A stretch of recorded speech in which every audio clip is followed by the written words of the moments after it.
गुरु, शिष्य और किसान की कहानी।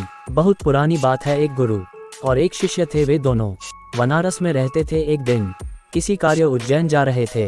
उज्जैन जाते जाते उन्हें रास्ते में ही रात हो गई। चारों ओर घना जंगल था और अंधेरी रात थी।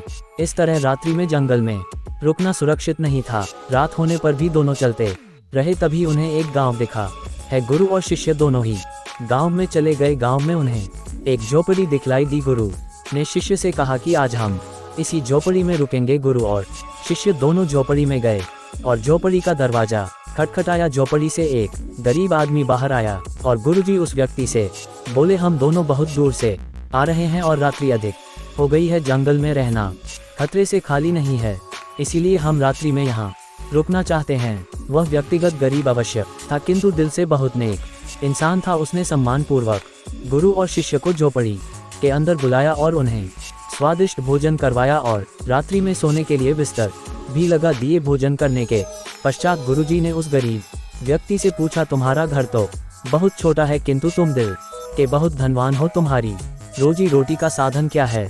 उस गरीब व्यक्ति ने गुरु के मुंह से अपनी प्रशंसा के लिए धन्यवाद दिया और बोला, मेरे पास इस गांव में सबसे अधिक जमीन है, किंतु वह जमीन बंजर है जिस पर किसी भी प्रकार की खेती संभव नहीं है। इसलिए मैंने अपनी रोजी रोटी पालन के लिए एक भैंस रखी है। उसी भैंस का दूध और घी बेचकर मैं अपनी रोजी रोटी चलाता हूँ। उस व्यक्ति की बात गुरुजी को कुछ अजीब सी लगी, किंतु वह कुछ नहीं बोले और सोने चले गए। देर रात में गुरुजी उठ गए और अपने शिष्य से चलने के लिए कहा। दोनों गरीब व्यक्ति को बिना बताए घर से निकल गए और जाते जाते गुरुजी उसकी भैंस को अपने साथ ले गए। अपने गुरु का यह आचरण शिष्य को अच्छा नहीं लगा और वह बोला, गुरुजी, इस गरीब व्यक्ति के पास रोजी रोटी का यही एकमात्र साधन है। अगर हम इसे ले गए तो यह व्यक्ति अपनी रोजी रोटी कैसे चलाएगा? अपने शिष्य की ऐसी बातें सुनकर गुरुजी मंद मंद मुस्कुराए और शिष्य से बोले, आज से ठीक 10 वर्ष पश्चात तुम इसी स्थान पर आना और इस व्यक्ति से फिर से मुलाकात करना। भोर होने के पहले ही गुरु और शिष्य भैंस लेकर उस गांव से बाहर निकल गए। धीरे धीरे कई वर्ष बीत गए।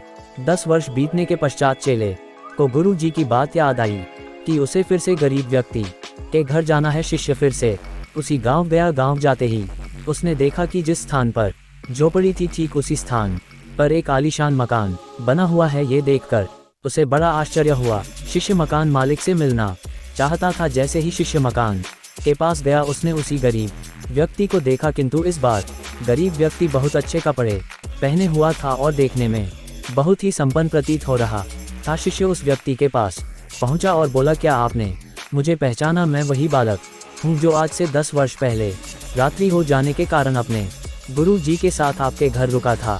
वह व्यक्ति झट से शिष्य की बातें सुनकर उसे पहचान गया और बोला, हाँ, मुझे बहुत अच्छे से याद है उस रात्रि। अगर आप लोग मेरी झोपड़ी में नहीं आए होते तो शायद आज भी मैं उसी दरिद्रता में जी रहा होता। उस रात आपके जाने के बाद मेरी भैंस भी कहीं चली गई थी और मेरे रोजी रोटी के लाले पड़ गए थे। मैंने अपनी बंजर जमीन पर मेहनत की और अथक परिश्रम के पश्चात उस जमीन को उपजाऊ बना लिया और अब उस बंजर जमीन पर मेरी हरी भरी फसलें लहरा रही है। इसी जमीन की बदौलत मैं आज इस गांव का सबसे संपन्न किसान बन गया हूँ।